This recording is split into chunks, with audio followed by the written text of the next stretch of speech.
law will come to order. Welcome all, and in particular to our witnesses. Before we begin, I want to take a moment to acknowledge your courage in testifying here today.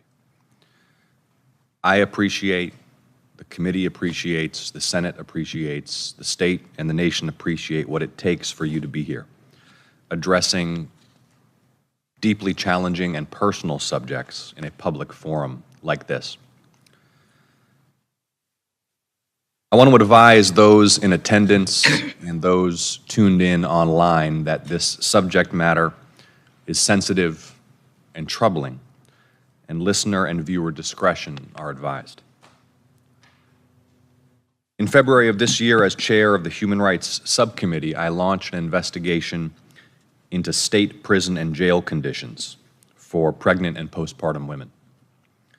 This is the second public hearing the subcommittee is holding regarding this investigation, during which the subcommittee has conducted site visits and interviewed more than 100 formerly and currently incarcerated women, civil rights and criminal defense attorneys, medical providers, advocates, doulas, and academics. Our staff also reviewed federal lawsuits and relevant public reports from the last 6 years, finding what I believe to be significant and pervasive abuse and mistreatment of pregnant and postpartum women behind bars. To date, the subcommittee has identified more than 200 reported human rights abuses against pregnant and postpartum women at state prisons and jails nationwide. We've heard from mothers forced to give birth in prison showers, hallways, or on filthy cell floors. Mothers who gave birth into toilets after being told they were in labor, then told they were not in labor, then told to, quote, lie down and go back to their cells. Mothers who gave birth in their underwear after prison staff refused to help them and told them instead, quote, don't have that baby, and, quote, you're not even pregnant. In all such cases reviewed, these women repeatedly requested and even begged for help. But help came too late, if help came at all. And in several cases, including one we'll hear today, children did not survive. We heard from mothers whose infants were immediately taken away from them. The subcommittee received numerous reports that generally infants born in a facility are taken from their mothers within a day or just hours of being born, and many mothers went months and sometimes even years without knowing what happened to their babies. We heard from postpartum mothers who were placed in solitary confinement within days of giving birth, without adequate medical care or mental health support. We've heard from women who were shackled around their stomachs, wrists, and feet during pregnancy and birth, reportedly causing injuries and miscarriages. The human rights of women to humane prison conditions and adequate health care, and the human rights of pregnant women to humane prison conditions and adequate health care are recognized under the U.S. Constitution's 8th Amendment, the International Covenant on Civil and Political Rights, the UN Convention Against Torture, the Nelson Mandela Rules, the Bangkok Rules, and other international standards. Yet public reporting in Georgia has long reported that our state's prisons and jails fail to protect individuals under their care, including pregnant and postpartum women here in Georgia. Last month at our first public hearing, we heard from a Georgia woman who testified that just days after giving birth, she endured 3 weeks of solitary confinement in Georgia's prison system without medical help or access to her infant. We also made public our finding that while 41 U.S. states reportedly have laws that prohibit or restrict the shackling of pregnant women, the subcommittee identified apparent violations in at least 16 of those states, including the state of Georgia. Throughout its investigation, the subcommittee has received reports from formerly incarcerated mothers in Georgia that they faced life-threatening medical neglect and mistreatment while in prison. We heard from Georgians whose C-section sites became infected after their requests for antibiotics went unanswered. And one of these women reported that prison staff refused to take her to the hospital until she became septic. Our investigation continues today with our second public hearing, held here in Georgia, this time focused on conditions inside Georgia's prisons and jails for pregnant and postpartum women. The subcommittee will hear from a witness who will testify that she endured appalling conditions while pregnant and giving birth at Georgia's Clayton County Jail, including giving birth into her underwear after jail staff would not assist her and being placed in solitary confinement postpartum. Her son passed away less than a week after she gave birth.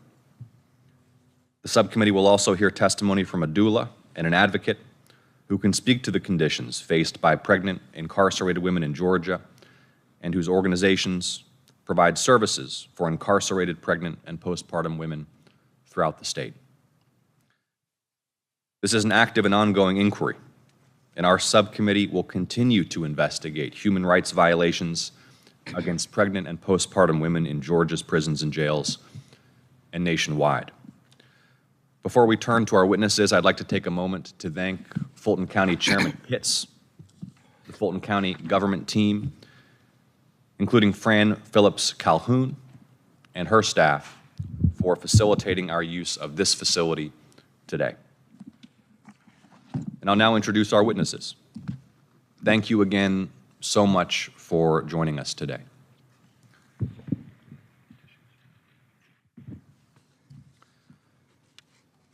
Ms. Tiana Hill is a mother of 3 and was pregnant and gave birth while incarcerated at Clayton County Jail in Jonesboro, Georgia.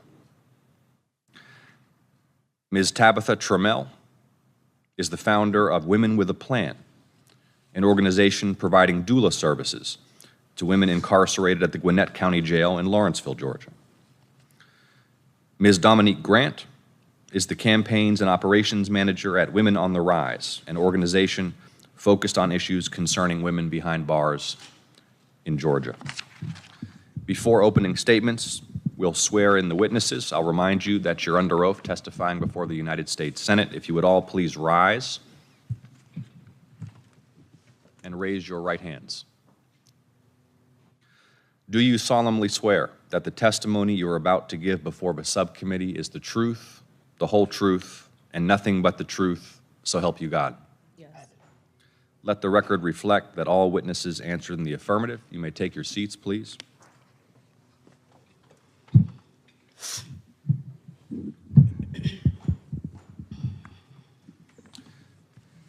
We will now hear opening statements from our witnesses. We'll begin with Ms. Hill. Good morning, and thank you for having me.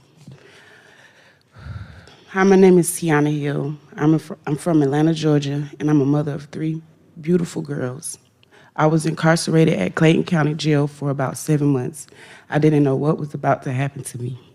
When I entered the jail, I already knew that I was pregnant from a positive home test result, and I informed the jail staff at intake.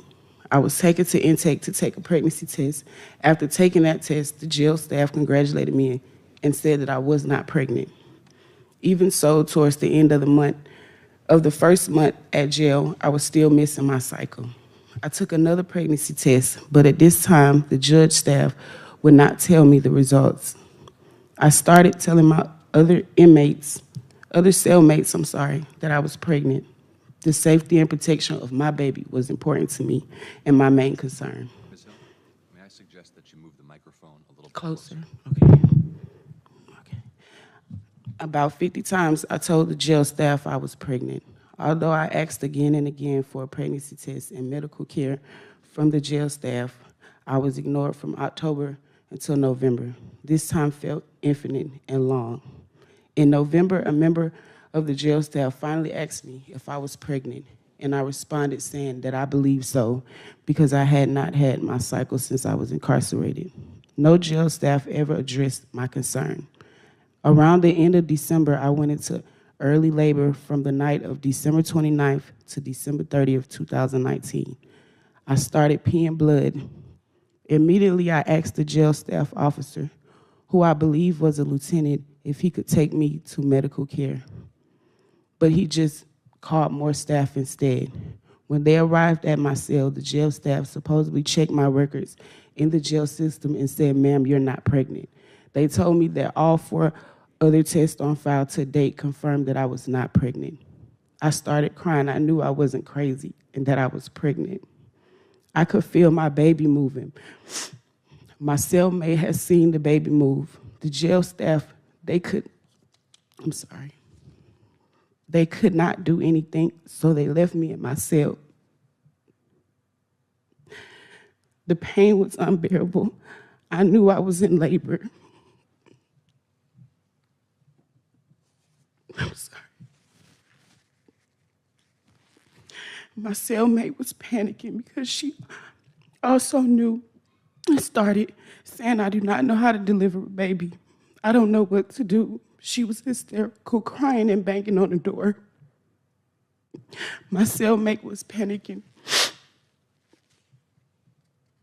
Take all the time you need. She was panicking, pressing the button. I was screaming in pain, trying to keep my baby in, and that was when the jail officer heard and finally took me upstairs to the jail infirmary. They made me take a 5th pregnancy test at the jail infirmary. They gave me a cup to pee in. The cup was full of nothing but blood. The test showed positive. They showed it to me at this time. The jail staff made me take a blood test to see if I was pregnant. This test showed that I was pregnant. Also, the jail staff on duty said, "You're pregnant. How long have you been here?" And I said, since September. The jail staff called the other lady to check for the baby's heartbeat. Meanwhile, I was bleeding all down my leg. I was so stressed. They wanted to see if the baby had a heartbeat because I was bleeding so much. Nobody knew if I was having a miscarriage or not. The officer, jail staff, and the ultrasound tech all heard my baby's heartbeat. They were in so much in disbelief that they kept checking to see if there was really a baby. I just kept saying, "I need to go to the hospital. I don't know why you guys are doubting me. I just took 2 tests. Can you please take me to the hospital?" I was obviously in labor, and they still didn't believe me. The jail staff started making jokes about my size, my weight, saying, "How could anyone think I'm pregnant?"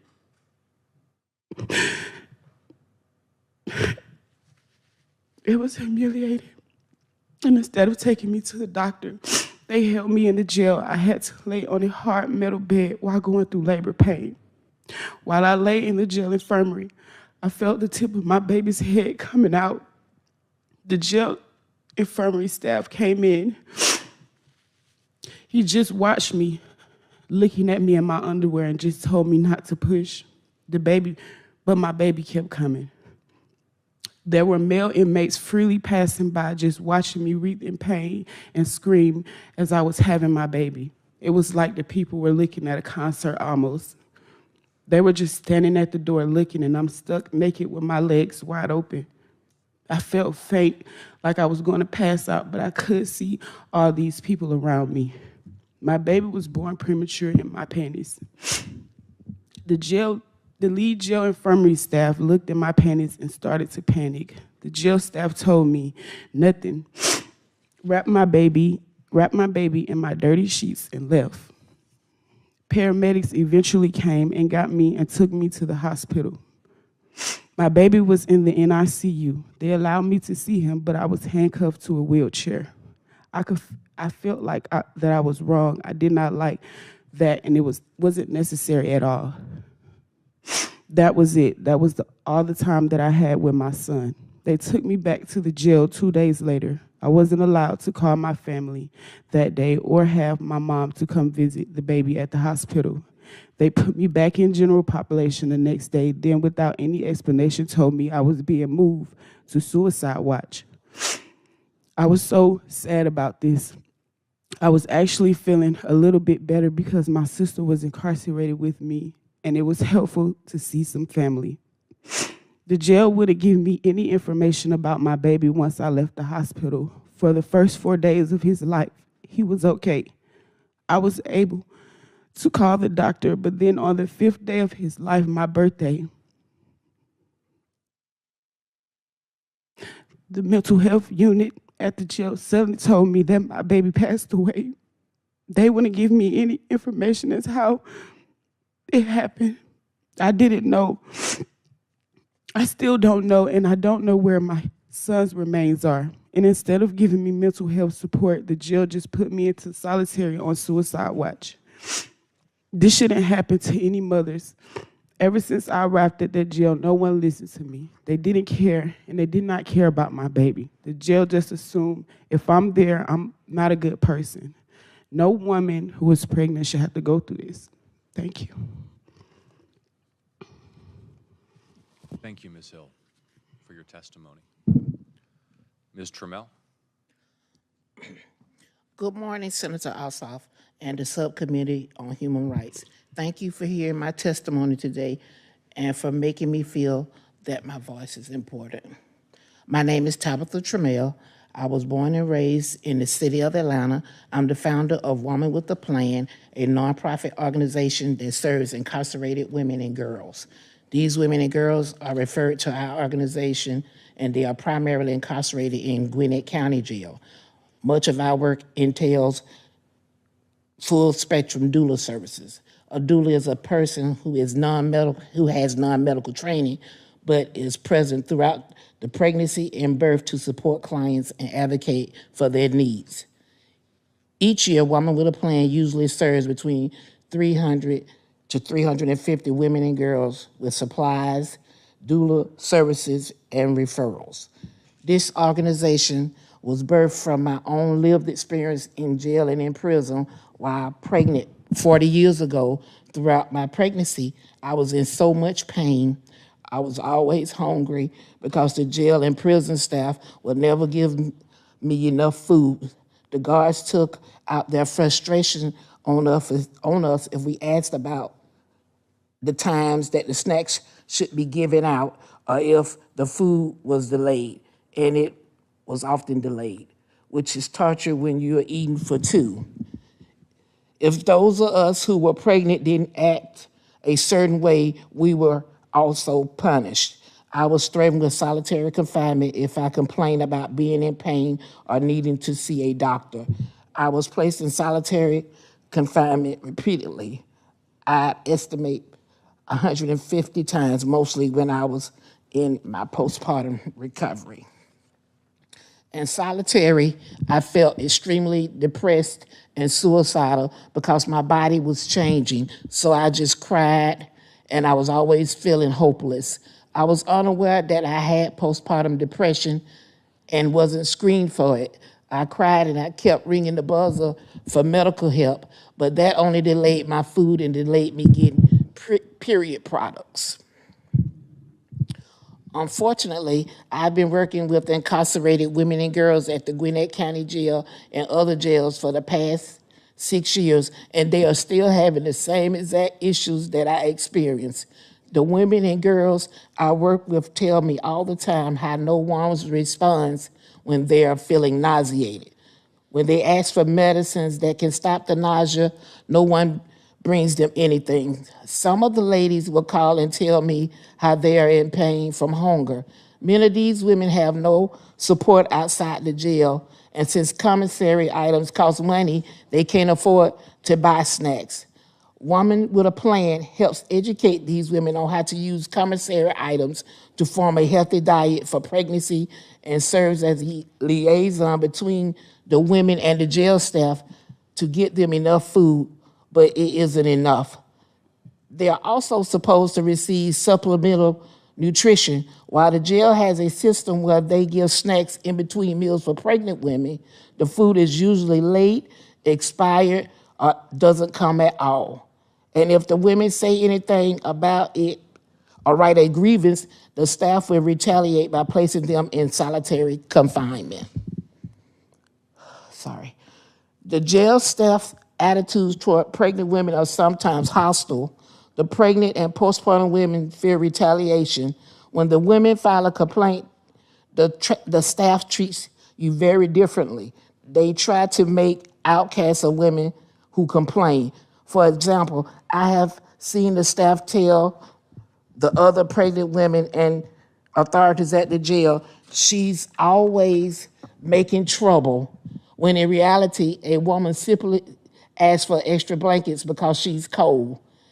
A lot of pregnant women are anemic. The staff simply doesn't care. They don't have capacity for your needs and don't want pregnant women to ask for even basic needs.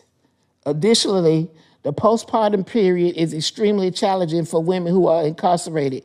I have been in contact with Gwinnett County Jail and other jails throughout the state of Georgia, and I have never witnessed an incarcerated woman being able to have direct contact with her child after she's given birth. Although Women with a Plan advocates on behalf of these women to the jail staff and volunteers and other authority figures to assure women get the medical care and humane treatment they deserve, they still may not get what they need. The women do not receive enough prenatal care, and their medical conditions are not monitored throughout pregnancy. Many of the women are diabetic and have been diagnosed with preeclampsia, but do not get doctor's appointments. Sometimes women do not even receive toilet tissue, soap, deodorant, or even toothbrushes. When they ask for these things, the staff do not want to be bothered. The women have to wait till a certain staff member who is empathetic comes on duty to get these things for them because the women are ignored or retaliated against. To ensure justice, my final call to action will be that standards are changed to the fact that the prisons are more humanized and the ladies are treated with respect and dignity. Staff in prisons and jails need to see that these women are humans. Officers should receive sensitivity training so they can know how to relate to different cultures of incarcerated, pregnant, and postpartum women, as well as all incarcerated women. They need to see and compassionately respond to signs of postpartum depression and mental illness. Thank you. Thank you, Ms. Trammell.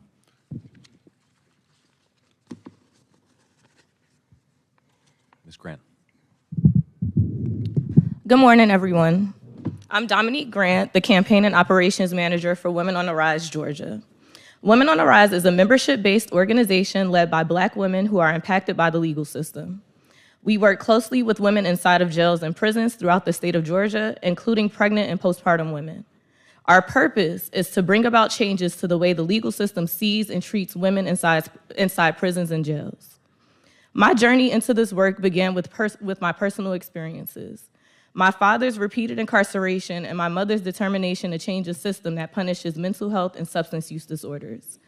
Interning at the White House with the Obama administration solidified my goal to be on the ground, actively working within the community to affect change. On this topic specifically, I have had my own traumatic birth experience in a local hospital, which inspired me to work toward getting my doula certification. We are here today to talk about the issue of how pregnant women are treated within Georgia's prisons and jails. Women on the Rise connects with incarcerated women at Lee Arundel State Prison, Fulton County Jail, and Atlanta City Detention Center. Our organization, including its leadership, has observed firsthand the poor treatment of women during their pregnancy and afterward. Incarcerated pregnant women in Georgia's prisons and jails are continuously ignored. For instance, one woman suffered from preeclampsia, which is extremely high blood pressure that could cause harm to the mom or baby. She had awful headaches and swollen feet, yet prison staff told her that she just wanted attention. By the time someone decided to listen, her situation had worsened and she needed emergency medical care. These women are treated as though they were not human, and incarcerated pregnant women across Georgia are treated this way. Overall, while pregnant, women do not get the required diet to sustain a healthy pregnancy. The Prison Law Office found that pregnant or recently pregnant women universally reported receiving inadequate nutrition during their pregnancies. The pregnant and incarcerated women we work with tell us all the time that their diets lack fruit and vegetables, and the only additional food they received was an extra snack of bread and a carton of milk per day, which sometimes was spoiled. The lack of The lack of access to real food and nutrition worsened their conditions, like preeclampsia and gestational diabetes. Many women also do not have the support from home to receive funds to buy extra food from commissary. Therefore, a lot of women go hungry, and the quality of that food and the quality of the food that is being offered at the prison is not a balanced diet to accommodate a growing fetus. And after giving birth, women often return to prison knowing that their babies need additional medical procedures or treatment due to being born premature or malnourished, but they were not allowed to be there to support their children.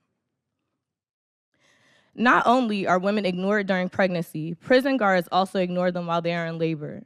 When women go into labor, officers would ignore the women inside the prison, and many would have to go through extreme measures to get their attention and to get officers to allow them to go to the infirmary, as we've heard before.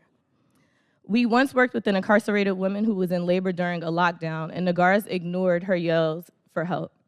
Eventually, everyone began to yell for help, and it took 3 hours for a guard to come and get her. Even while in active labor, the guards did not believe she was having a baby because her water did not break. She was then transported to Atlanta Medical Center, where she was handcuffed to the bed until it was time to push for her delivery. Because she was incarcerated, she was not believed or treated in a humane way.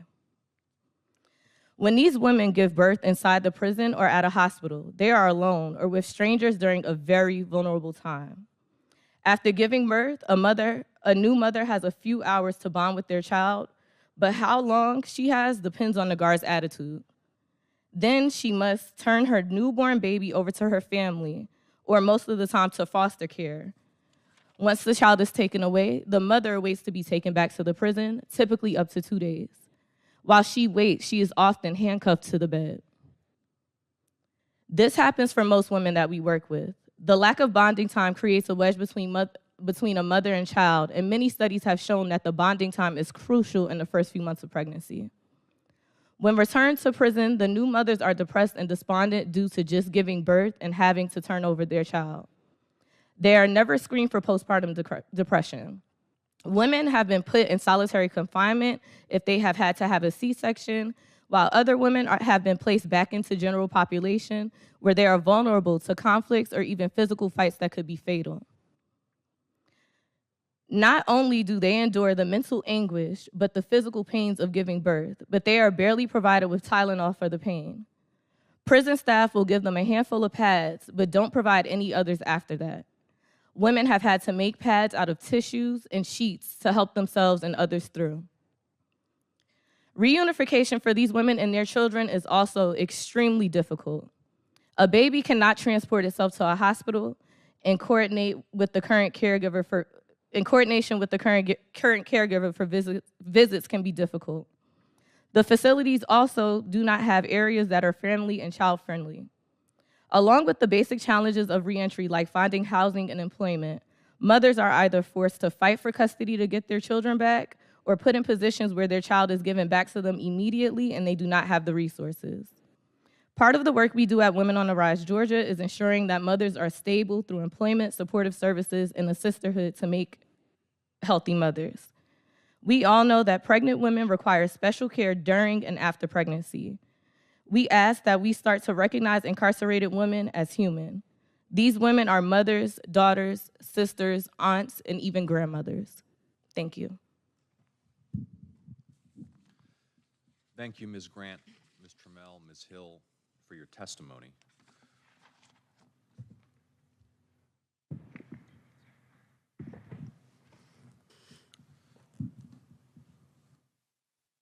And Ms. Hill, I want to revisit and ensure we can clarify for the public and for the record precisely what you endured. And I want to thank you again for sharing such deeply personal and difficult testimony with the Senate and with the public. Did I hear you correctly that you gave birth into your underwear after jail staff refused to help you? Yes, that is correct. That was one of the worst situations ever, experiences that ever happened to me. And I won't even call it experience because it was nothing good about it. being in that bed, I want to say first, being there and being ignored, and no one caring about the concern that I had. And I knew what I was dealing with. Being in that bed was just scary. I had to think about my life, my kids at home, because I didn't have any control in that situation. I didn't know how I would be able to save my baby. And I did not know, I do want to clarify, I didn't even know that I was having a boy because I wasn't monitored. I wasn't, never took to the doctor. Nobody checked this ultrasounds or nothing. It was one of the most scariest moments of my life.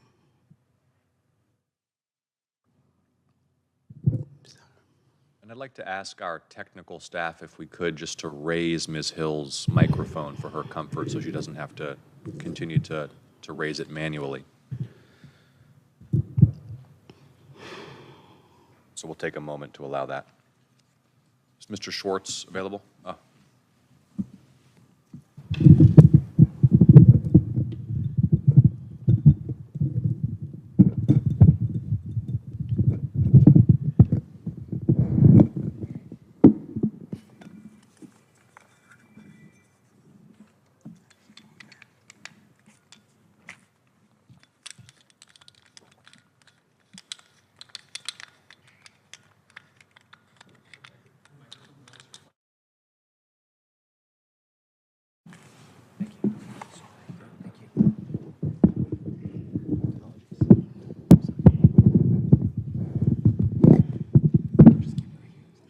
Yeah.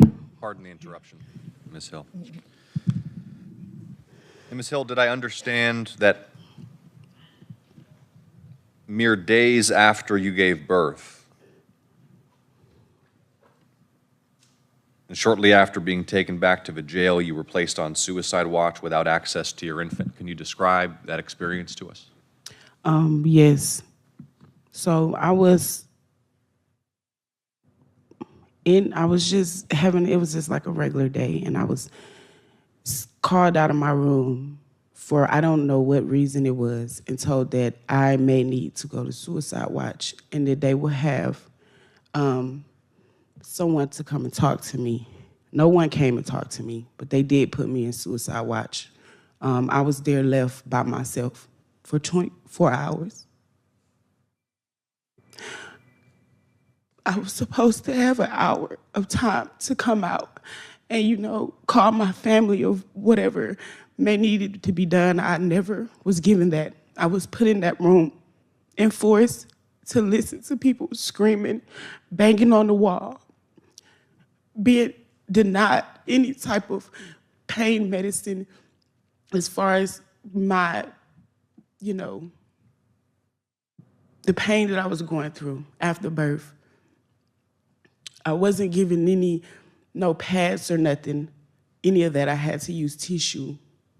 And I was just put in that room. Nobody came. I would press the button constantly, and they would tell me somebody's coming. Or somebody would come to the mic frustrated and would tell me to leave the button alone, stop pressing that button. I told you somebody is coming. And I would tell them, I'm not here for punishment. I did nothing wrong. I have no reason to be in this room by myself. I was fed cold food. If I was fed late also at that. I did not have access to be able to use my commissary or anything. They basically put me on lockdown for having a baby in their jail. And that's how I looked at it, like I was being punished for something that I had no control over. So you were, as you put it, basically put on lockdown within days of having Yes. delivered your baby. Yes. And you had to deliver your baby in the jail, into my your underwear, without any proper No healthcare help. support? No help or nothing.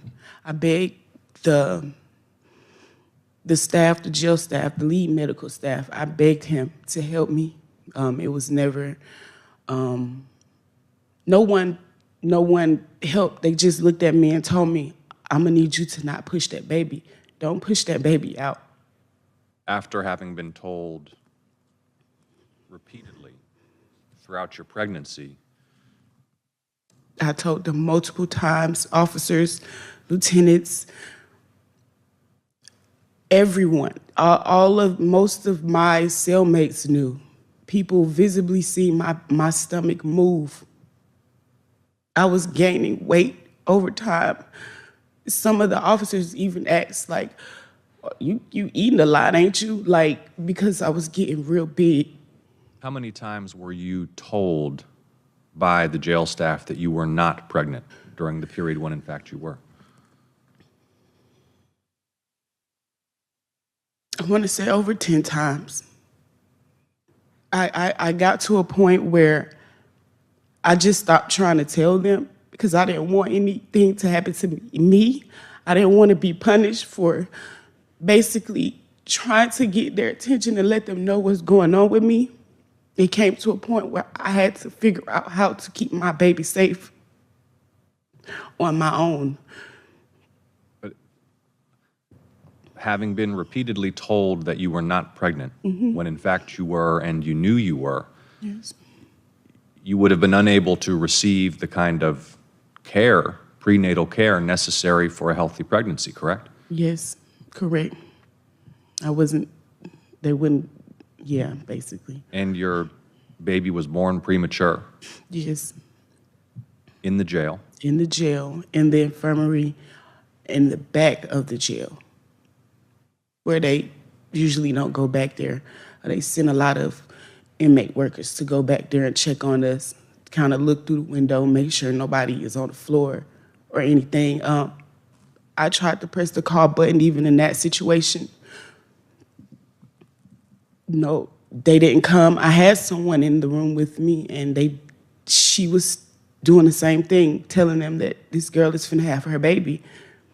And after having been told repeatedly that you were not pregnant during your pregnancy and giving birth in the jail into your underwear without proper support to a premature baby, Yes. your baby passed away. Yes, on my birthday, to be exact. And I revisit that difficult fact, Ms. Hill, to remind those in attendance and the public that the neglect and inhumanity and medical mistreatment of pregnant women behind bars impacts the life, health, and safety of the pregnant woman and the newborn.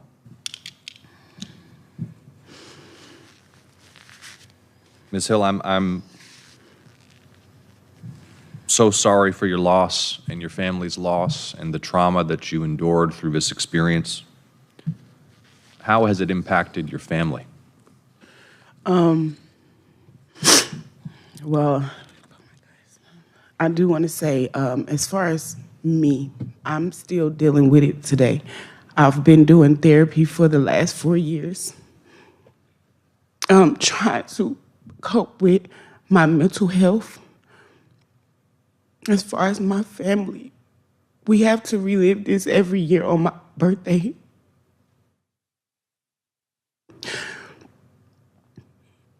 I remember having a conversation with my mom on the phone, and we just cried while I was there, and we just cried because I had no control. I couldn't see my two daughters. I didn't even know how to explain that to my kids. And to this day, they still remember their brother, and they talk about him. And I have to hide my feelings. I have to keep it intact for them and stay strong. But this has brought something real, real bad on my family and me also. just, I'm sorry. The way they just didn't care and how they treated me. And I know my mom, for one, is hurt to know that her daughter and her grandson had to deal with this. And she don't have a grandson today, and I don't have a son, and my daughters don't have a brother because they didn't do everything that they could, and they didn't listen to me.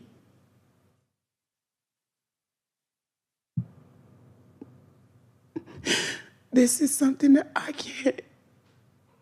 can't get over. And it's hard. It's hard to live with this every day because I don't have any closure. I don't know where my son remains is or how he passed away.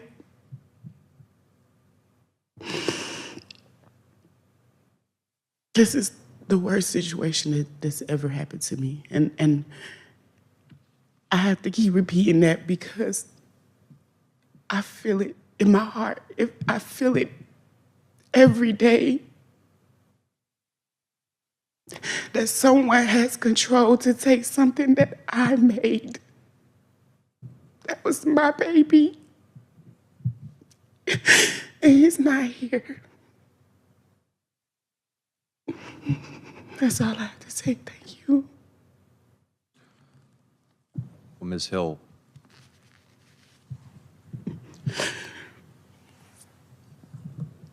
there are, as you well know, women in counties across the state of Georgia right now, women in state prisons across the state of Georgia, women in prisons and jails across the United States who are enduring trauma and mistreatment. And your testimony today, and the fact that despite all that you have been through, you have the courage and the will to make a change in our system, to come and tell your story in public like this, to testify to what you went through. For all those who are here and for the thousands and thousands who are watching right now across the state and across the nation, I think is a testimony to your character and your courage. Thank you. Ms. Trammell, thank you for being here today. You testified about the traumatic experience you endured giving birth in prison in Georgia many years ago. You described it as an experience so impactful, so scarring, that it inspired you to devote your life to working on issues related to pregnancy in prison. You testified that after you gave birth, prison staff repeatedly placed you again in solitary confinement without access to mental health support or to period products. Can you describe that experience? Yes, Senator. First, I want to make a statement that when this was going on with me, I felt that I didn't deserve any better because I was already incarcerated. So however they treat me, that was what I deserved. So I went through years feeling, I was hurt about it, but then I said, you didn't deserve no better. You was incarcerated because I didn't know any better. But as time went on, and I'm working with different ladies in different prisons and jails, my pregnancy was 40 years ago. And here it is, 40 years later, it's still the same treatment. And as I go through it, I'm looking at, they're going through the same things with the period products. If you keep asking for something, not only do the jail staff retaliate towards you, they tell the other cellmates, oh, she's a problem, we're not gonna cut on the TV because, just say Trammell kept ringing the buzzer. And then you got not only the negative attitudes from the staff, your cellmates are being negative and rude to you, so it's really a scary situation. And at that time, I had access to no period products, as I revisit this again, and I kept ringing the door because at that particular time, I had just had a baby 3 days ago. I was having very heavy blood clots, had to tear up a towel in my room. A lady was in there with me. She had an extra towel because she had been in there longer than me. So she had accumulated a little extra stuff. That's how you do when you're in survival mode. You hide little towels and stuff. That's in our homes, that's a commodity to us, but that's survival in prison or jail to have an extra towel. And so she said, you know, you can use this. So we tore it up or whatever. And that held me to, you know, somebody you can get on staff. Some of the staff are a little bit more loving than the others. So you have to try to wait till the right person is on to get what you need. So it was very embarrassing because here I am, done bled all through my clothes. You got to walk up to the front, everybody looking at you. It was just re-traumatizing all over as I sit here today. It's just thinking of humiliation and what I went through. And then as I think back, when you get the four little pads, if that, they hardly don't even want to issue you a fresh washcloth because you got to go in there and take a shower. And then they'll say, well, the shower is not going to be available till 6 p.m. It's 4 o'clock. I got to sit here my own body fluids that long. So it's really traumatizing for me. Thank you. Thank you, Ms. Trammell. Could you move the microphone a little closer, please? And Ms. Hill testified that she was never screened for postpartum depression during her time at Clayton County Jail in 2019.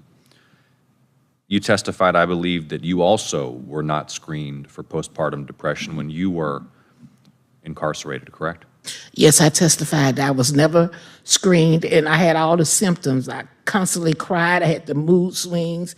I couldn't sleep at night, and I was constantly telling the staff, asking, can I go to medical, because I couldn't get to sleep. And then one minute I kind of get within myself to adapt to the situation, and then the next minute I'm crying uncontrollably. So they didn't even look at the symptoms or even try to get me to somebody to see why was I going through these different changes. I didn't understand what was going on with me at the time. And for members of the public asking, okay, well, we're hearing about events further into the past. Mm-hmm. Well, not only does it explain your motivation to do the work that you do, absolutely, Ms. Trammell, it also is evidence that little or nothing has changed in decades and that the mistreatment continues, correct? Absolutely. You testified that the pregnant and postpartum women you serve today at the Gwinnett County Jail face retaliation for voicing their needs, including solitary confinement. What is your reaction when you hear from those women who report that kind of retaliation? You hear from Ms. Hill, who, as she described it, was placed on lockdown, postpartum. What I hear, what I feel, that we have a system that has failed us. I feel that it's been done so long, it's a norm, that it's unaddressed, and so it makes it okay. That's how I feel about it. Because like I told you early in the testimony, I have some ladies call in, and the same things I was going through 40 years ago, you know, things supposed to progress. Those areas are not being addressed, for as giving them their snacks on time. If they want extra juice or whatever, they be penalized for asking. If you ask too many times, if you ring the buzzer too many times, because it irritates them, you know. And then some of them say to the effect, like I say, I thought it was my fault. And one instance I said, oh, I'm so hungry. She said, but this ain't the Ritz-Carlton. You know, made statements like that. That's why I carried the stigma and the pain a long time. This, what I'm going through and testifying today, I snuffed this for many years. I'm in therapy now for my trauma because I thought the way I was treated, I deserved it because I was incarcerated. Thank you, Ms. Trammell. Ms. Hill, you testified and we've reviewed that you were told repeatedly you were not pregnant, despite the jail staff having you take multiple pregnancy tests during your time there, including 2 while you were in labor. You were made to take 2 pregnancy tests while you were in labor, correct? Yes, I was.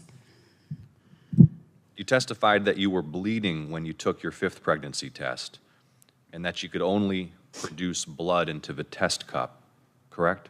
Yes. But the jail staff still would not take you to a hospital, is that right? Yes, that's correct. Did you feel at that moment that your life, your health, your safety were in danger?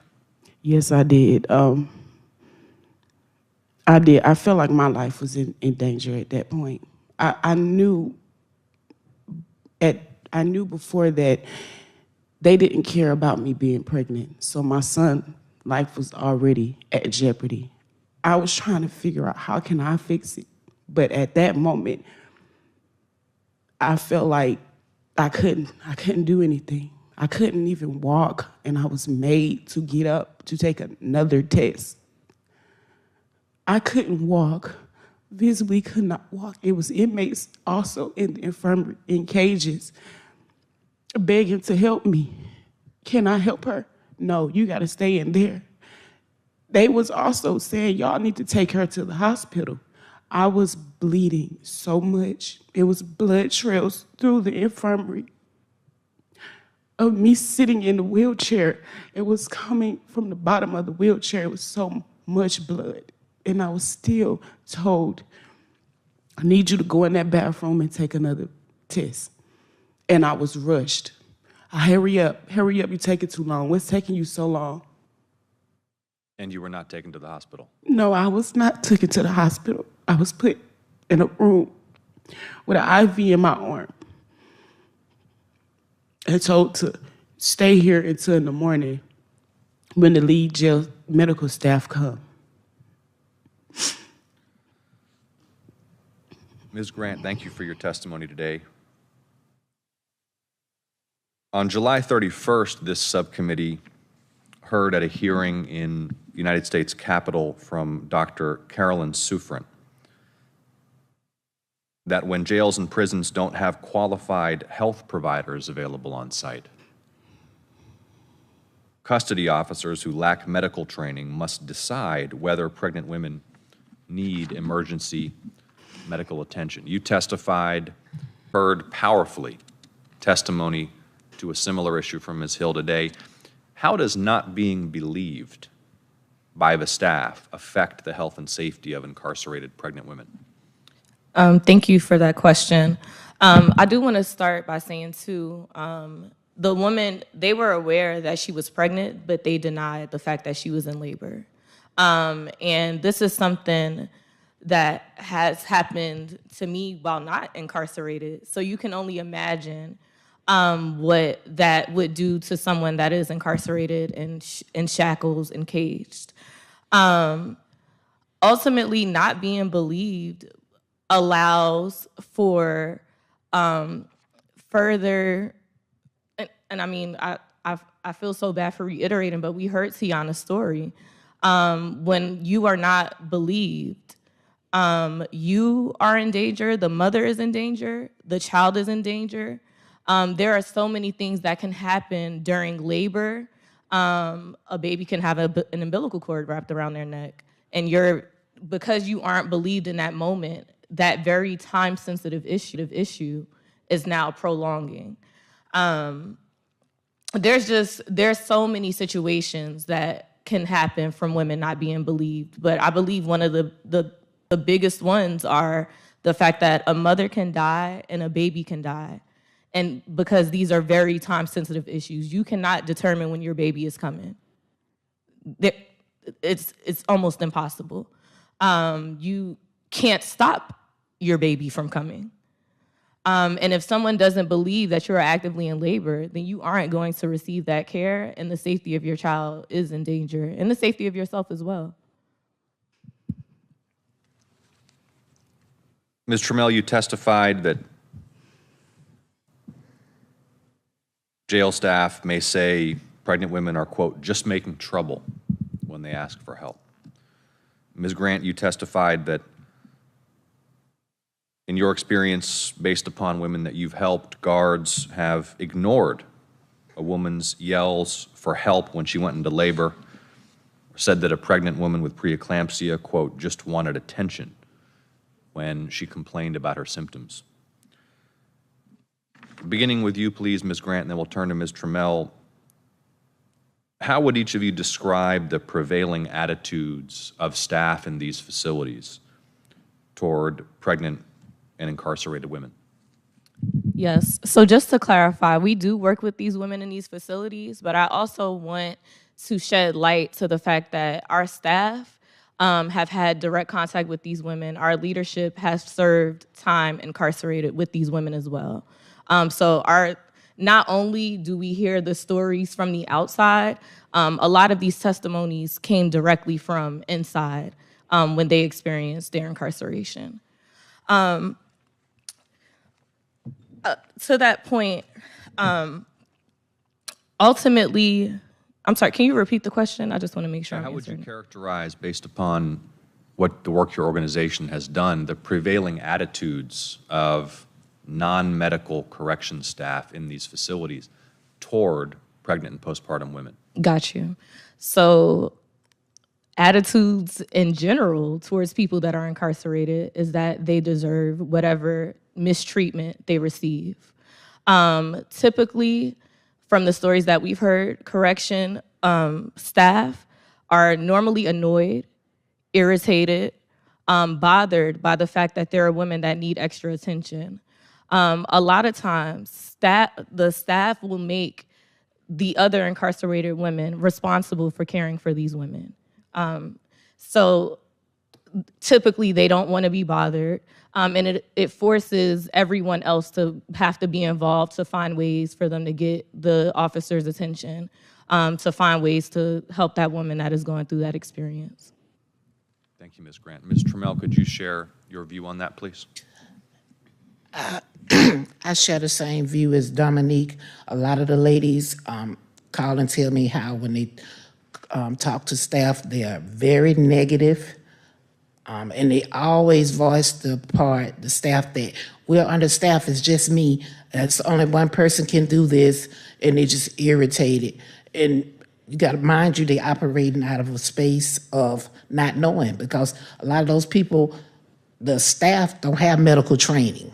So they operate out of a space, they don't even know what they're doing. So rather than to even try to find help or get the ladies to the right person, which would be medical, they just shut them down and ignore it.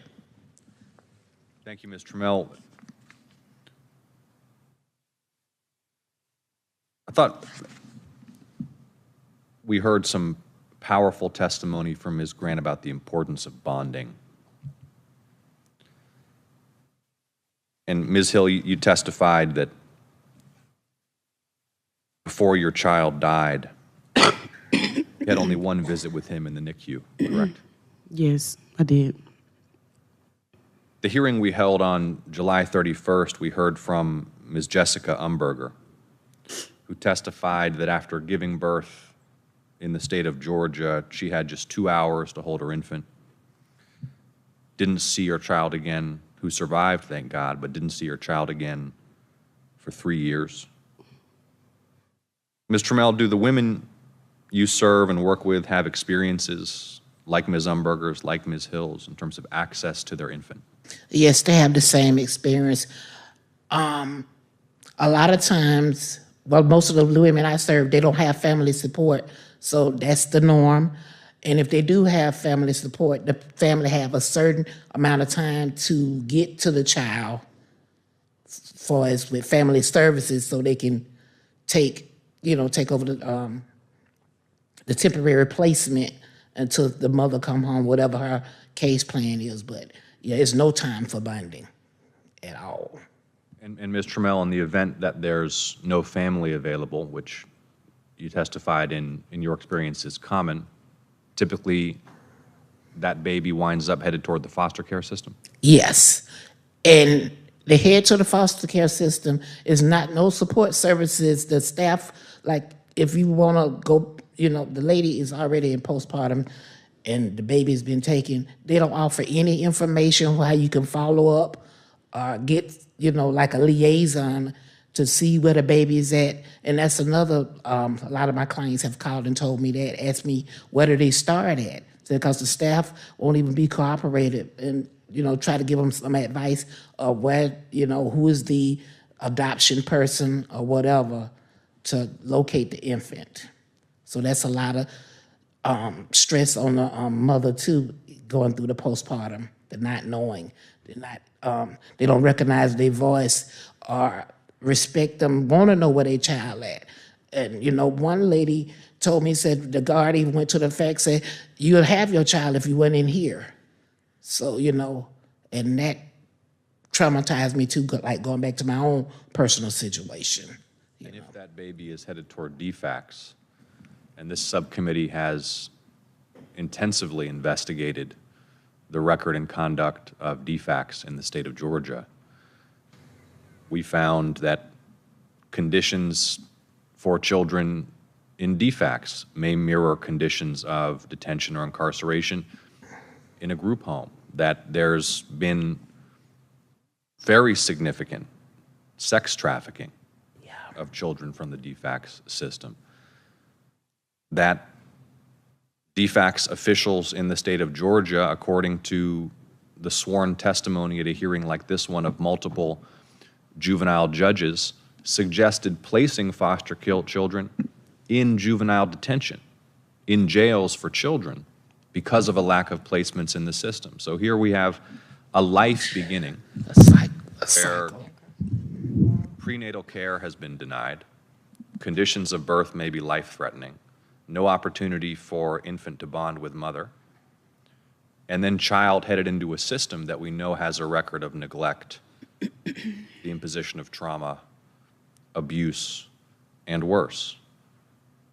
What kind of impact does that have on that child's prospects? It limits the child's prospects, and it tears down a whole generation, because it's starting off with the mother, how she was treated, and then it's all, how can I say it, it's abandonment.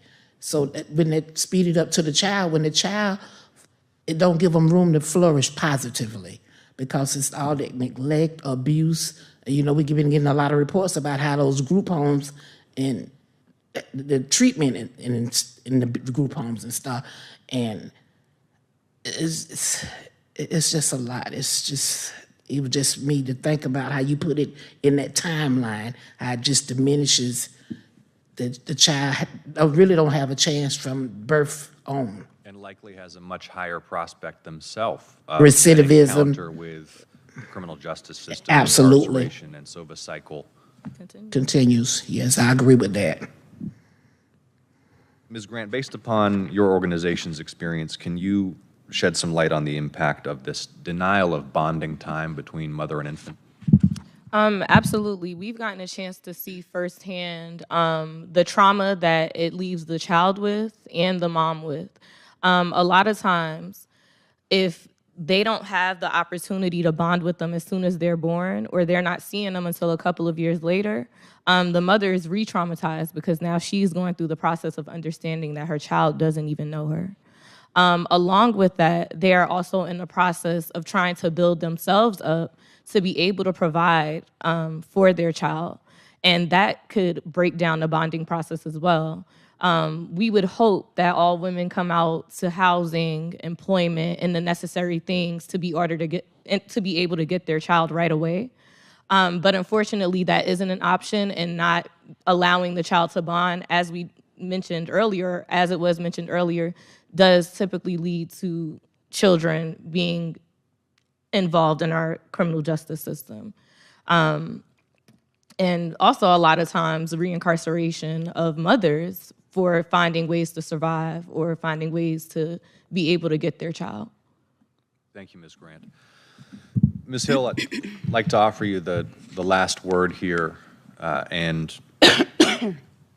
just invite you to share anything additional based on your experience that you'd like to share, and respectfully ask you to tell the public why you chose to take this step today to share your story with the world. Okay. I want to say thank you for having me and being able to tell my story. This is something that I've been wanting to do for 4 years now. And since I left that jail, I want to start off by saying the way that we were treated in that jail, the women and me specifically being ignored, not being able to make sure that my baby was okay and that I could bring him home. That's just one of the worst things that somebody can go through. Giving life is one of the best things to be able to do. So for someone to have control over that and take that from you, it's something that you have to live with for the rest of your life. And I also want to say, I believe that they do need some type of sensitivity training of such, because I was there and there was times where we didn't have running water. I was put in a room where we had toilets full of feces. Women were on their periods, bleeding, blood in the toilet. We could not come out, we couldn't shower. It was one time where we had to go back to our cells, and I was always placed on the top tier, upstairs. So my whole time throughout my pregnancy, I was constantly going upstairs, up and downstairs. I got very fainted, and I could not make it up the steps. The officer came to me. It's like, you need to get up. You need to go upstairs, hurry up. Like, was threatening me, basically saying that they would call someone to help me get up those steps. And that was one of the times where I let the officer know I'm pregnant, and they don't believe me. I need some water. I need something, because I feel like I'm finna pass out. Something could happen to me right now. I could have fell down the steps. Anything could have happened at that moment. So my safety it didn't matter to them. So yes, I do feel like they need to be trained for that. And they need to have people who care and people who know about medical care when it comes to pregnant women. And I also want to say, and this is on behalf of me, my lawyer, and my therapist, and my family, thank you again for having me. And I will continue to keep doing this until this is over, because I could have died, and I wouldn't have been able to be here to tell my story. And in that unfortunate situation, I don't have my son here today. And I have to live with that. And I feel like somebody needs to be punished, not me. I shouldn't be the only one left with this feeling. Somebody else needs to be punished. Something needs to happen.